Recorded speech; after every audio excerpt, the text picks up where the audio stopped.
he said, as long as you are dreaming, you cannot lose the significance of living. And it seems to me that was what happened with you all as you discovered your path and your spiritual path, and that could be that was a vocation, that was a calling, that you would need to transform your life. Many people are looking for significance in their life, and we're living in very complex and difficult times. And people are in a lot of distress right now. Do you think that your job, your role as priest, is to help people understand how to understand their significance? I think our job is to help people to be in relationship with the divine and with others, and that they learn that through those relationships. I think part of our role is, wherever it's possible, to play the role that Lisa talks about when she refers to trail angels or trail guides, to help people establish what they think that path for them could be, not to tell them, but to help facilitate a process for them so that they can determine that. I won't say exactly how old, but we have children who are approaching their sort of middle of life. And let me just say that all of them have either or are in the process of, and so many of their friends are reevaluating their lives at this point, realizing that so many things that they thought were best for them to pursue, to chase, are just not fulfilling for them. And when we talk to them, we're not telling them what they should do, but we certainly encourage them to keep opening themselves up to this awakened awareness. And some of them seem to be doing that very well on their own, which has been very inspiring for us. And we learn from them too, but it's just been, I think, something that is becoming more obvious to them and to us as we see them, that they are saying, wait, I need to think about it. And some of them now are meditating, some of them now do a lot more praying. And the whole point of that is, how can I figure out what that voice inside me is telling me that I should be, opening myself up for. And what is the process? Dr. Miller talks about meditation and different modalities. She speaks a lot about nature, about going outside and sitting and walking and being a part of the environment. What does that mean in terms of practicing Christian faith? There is a lot of going into the wilderness in the Bible, right? There's a lot of going out into nature. Yes, because that is one way that God, that the Holy, is revealed to us. And we were made to be natural beings. We weren't made to be surrounded by concrete all the time. A researcher named Gregory Bratman noticed that there is a correlation between increased urbanization and increased mental illness. And so he did a number of studies that showed that, yes, in fact, walking in nature as opposed to walking in an urban core is much more healing, that it reduces anxiety, that improves people's affect, their mood, that it can help with things like addiction. Yes. And so I think it is important for us to make sure that we are always making time and space to engage with the natural world. I think the stimulation we receive when we are in nature is radically different than the stimulation we receive when we're in an urban environment.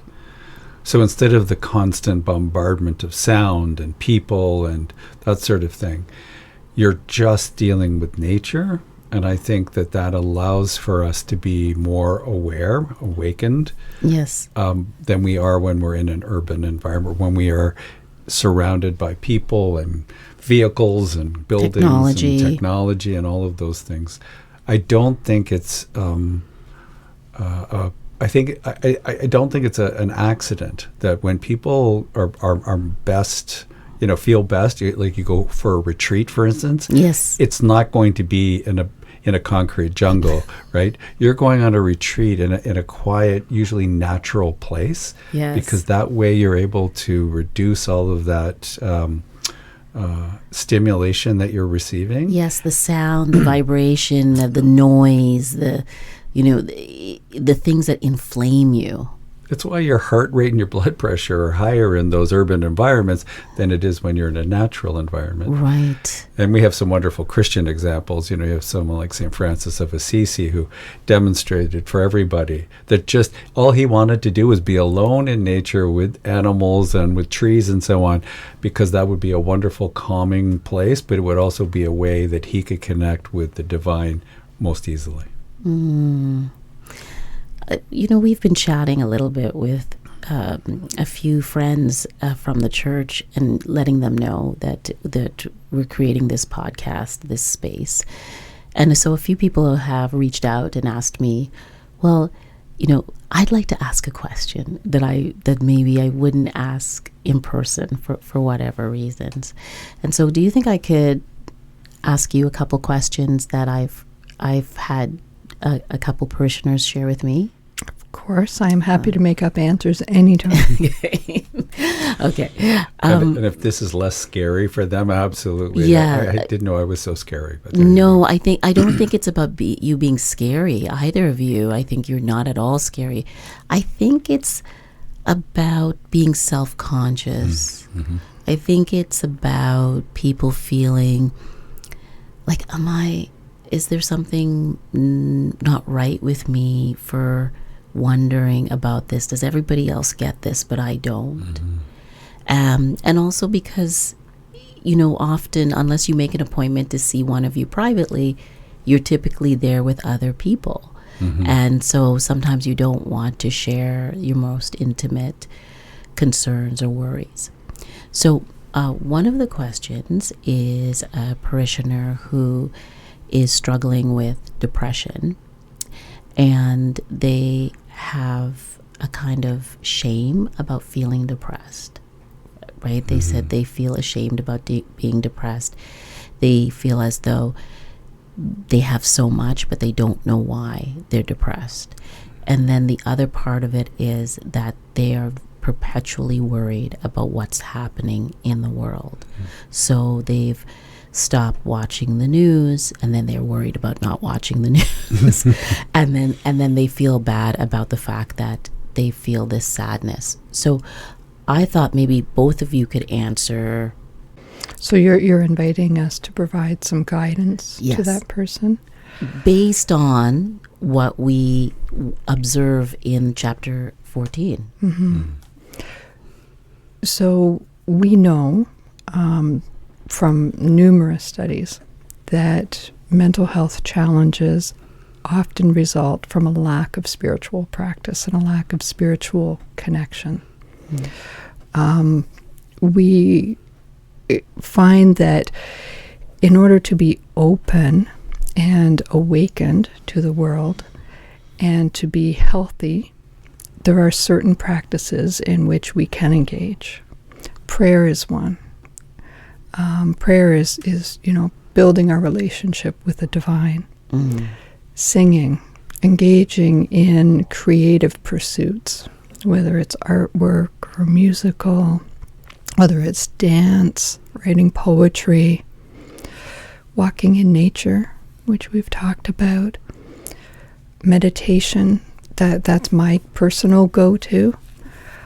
I believe that because I intentionally meditate each day, I have been able to put aside, to some extent, that little me, that ego part of myself, and Yes. become more my true self. Yes. The self that I am with Christ. And that has enabled me to engage with the world and to see the beauty in the world and the truth in the world. because the news, that's only a little bit of life. Yes, you know. yes. And we need to have some idea of what's going on, but we don't need it 24/7. Mm-hmm. Mm-hmm. There was a woman named Cheryl Gaver who's a United Church minister, and one of the things that she said that really stuck with me is that it's news because it's exceptional, because that's not what most people's life experience is. Most people are loving and kind and helpful, and the things that make the news are often negative because they're not. And because they're exceptions to the norm. That's right. Oh, I love that. I also love the fact that she was a minister at our church at St. Cuthbert's for years, and she related so well to young people, especially youth, because she was unique as well. So Yes. the fact that she's talking about exceptional, she was exceptional, and she connected with these young people so amazingly well.